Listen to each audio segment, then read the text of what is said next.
ഈ കപ്പ തൊലിക്കുന്ന കണക്ക് ഞാൻ തൊലിച്ചെടുക്കുന്നത് എന്താണെന്ന് അറിയാമോ? വാഴത്തടയാണ് കേട്ടോ. വാഴത്തട തോരൻ വയ്ക്കാനാണ്. അപ്പോൾ ഇത് ഞാൻ നന്നായിട്ട് വൃത്തിയാക്കി കഴുകി എടുത്തിട്ട് റൗണ്ടിന് ഇങ്ങനെ കട്ട് ചെയ്ത് അതിൻ്റെ ഈ കറ ഇങ്ങനെ നാരിങ്ങനെ കൈ ചുറ്റിയാട്ടോ എടുക്കുന്നത്. അപ്പോൾ അമ്മയൊക്കെ ഇങ്ങനെയാണ് ചെയ്യുന്നത്. അപ്പോൾ അത് കണ്ട് ഞാനും ചെയ്യുന്നു. അപ്പോൾ അത് ഇങ്ങനെ എല്ലാം അരിഞ്ഞെടുത്തതിന് ശേഷം കുനുകുനാ അരിഞ്ഞ് വെച്ചിട്ടുണ്ട്.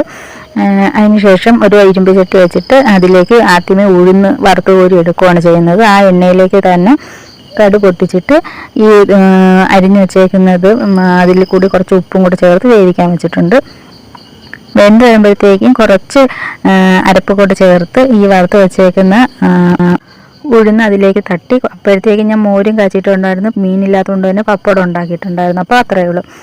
അപ്പോൾ കറികളും കൂട്ടിയിട്ട് ഇതേ മണം അടിച്ച് വന്നിട്ടുണ്ട്. ഇന്ന് അങ്കൻവാടി ഇല്ല, അങ്കൻവാടി പോയില്ല. അപ്പോൾ സൂപ്പർ അമ്മ എന്നൊക്കെ പറഞ്ഞ് കഴിക്കുകയാണ് കേട്ടോ. അപ്പോൾ അത്രയേ ഉള്ളൂ.